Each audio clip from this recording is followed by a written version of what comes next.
안녕하세요. 똑똑한 노후TV의 제임스입니다. 오늘은 서울에 살고 계시는 60대 부부 가구의 억울한 이야기를 들어보겠습니다. 안녕하세요. 저희는 작년 10월에 살고 있던 시가 5억 원 아파트를 처분하고 임대보증금 3억 8천만 원짜리 아파트에 전세로 옮기게 되었습니다. 그런데 갑자기 10월부터 받고 있던 기초연금이 중단되었어요. 그전에는 남편이 기초연금 21만 원을 받고 있었거든요. 구청에서는 중단된 이유가 재산의 변동이 있어서라고 하던데 다른 재산이 늘어난 것은 없어요. 오히려 재산을 줄이려고 집을 팔고 전세로 옮겼을 뿐입니다. 자, 오늘 질문을 보내주신 부부께서는 재산과 소득의 변화가 전혀 없지만 집을 팔고 전세로 옮겼다는 이유만으로 기초연금이 중단되셨다고 하십니다. 왜 이런 일이 발생했을까요? 자, 먼저 오늘 의뢰인 부부의 상황을 정리해보면 서울에 사시는 부부 가구시고요.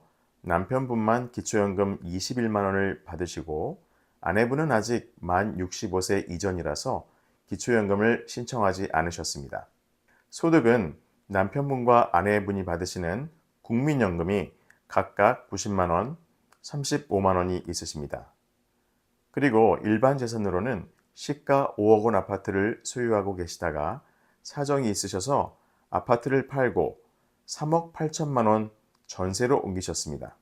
그런데 10월부터 재산이 늘었다는 이유로 남편의 기초연금 수급 자격이 탈락이 되어 그동안 잘 나오고 있던 월 21만 원이 중단된 상태입니다.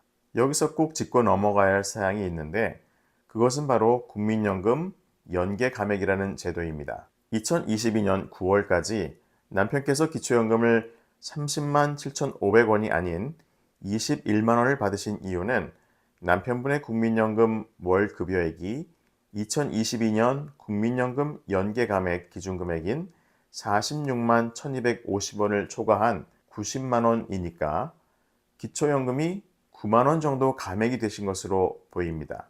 그럼 오늘 의뢰인 부부의 재산 변동액을 확인하기 위해서 먼저 시가 5억 아파트를 소유했을 때의 소득 인정액을 구해보겠습니다. 소유하고 계셨던 아파트의 시가 표준액이 시가 5억 원의 50%인 2억 5천만 원이라고 가정하고 시가 표준액 2억 5천만 원에서 지역별 기본공제 대도시 기준 1억 3,500만 원을 공제하면 1억 1,500만 원, 여기에 소득 환산율 4%를 곱하면 460만 원이고 이것을 다시 12개월로 나눠주면 38만 3천 원이 되고 이 시가 5억 원 아파트에 대한 소득 인정액은 최종 38만 3천 원이 되겠습니다. 그럼 이번엔 전세보증금 3억 8천만 원에 대한 소득 인정액을 구해보겠습니다. 기초연금 계산 시 전세보증금은 5%의 기본공제밖에 없습니다. 따라서 전세보증금 3억 8천만 원에 기본공제 5%를 적용하면 3억 6,100만 원이고 여기서 지역별 기본공제의 대도시 기준 1억 3,500만 원을 공제하면 2억 2,600만 원입니다.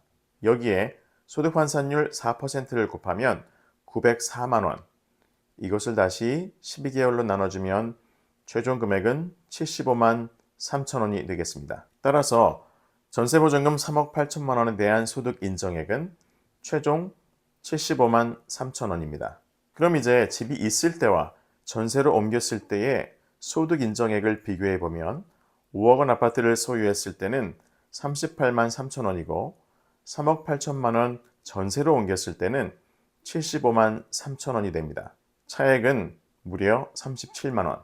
집을 팔고 전세로 옮겼다는 이유만으로 소득 인정액이 37만 원 상승한 것이고 그래서 재산의 변동으로 인한 기초연금 중단이라는 안타까운 결과가 나온 것입니다. 기초연금 상담을 하다 보면 기초연금을 받기 위해서 아니면 다른 이유에서 집을 팔고 전세로 옮기시는 경우가 종종 있으신데요.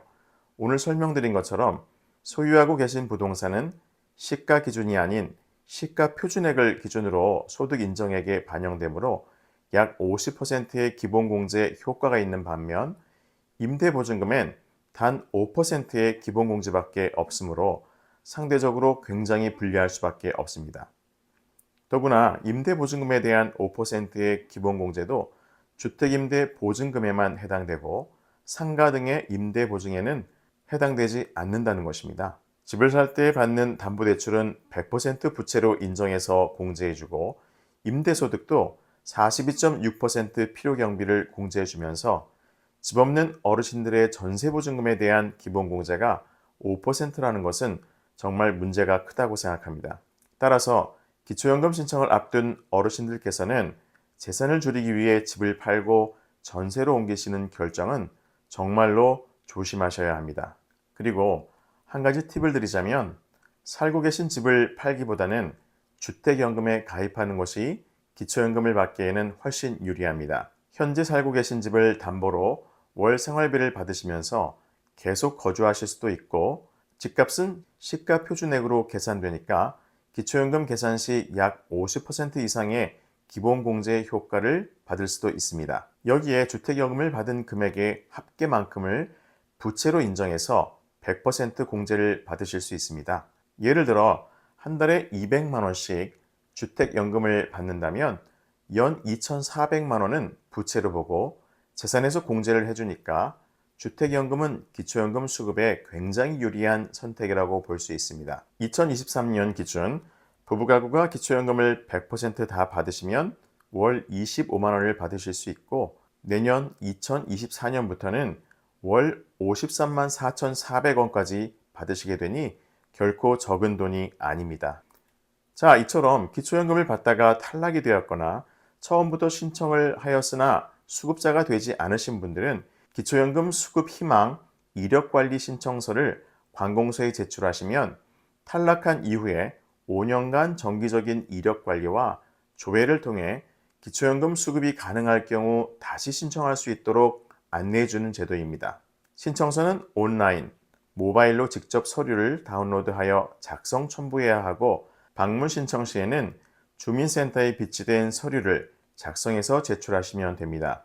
작성 방법은 본인, 배우자의 성명, 주민번호, 휴대폰 번호, 주소를 기재하시고 신청인 서명 후 유의사항에 대한 동의, 소득 재산에 대한 동의를 하고 서명하면 끝납니다. 주의하실 점은 부부가구라면 부부 중 1인만 신청하는 경우라도 배우자 정보까지 모두 기재를 하셔야 합니다. 서명란에는 본인과 배우자 각각 본인의 이름을 쓰고 자필 서명합니다. 모바일 신청과 인터넷 신청 시에는 필요한 서류를 카메라로 촬영하여 첨부하시면 되겠습니다. 이렇게 신청서를 제출하셨다면 기초연금 수급 가능성이 있을 때 재신청하라는 통지가 오게 되며 1년에 2회 있는 정기조사가 이루어질 때까지 기다리지 마시고 통지를 받자마자 바로 재신청하셔서 2023년 현재 부부의 소득 인정액을 꼭 확인하시고 수급을 신청하시면 되겠습니다.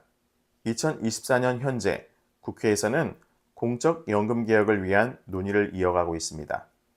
이번 연금 개혁이 어려운 어르신들께 보다 많은 도움이 될 수 있도록 개혁이 되기를 진심으로 바라며 오늘도 제임스가 어르신들의 행복한 내일을 응원하겠습니다.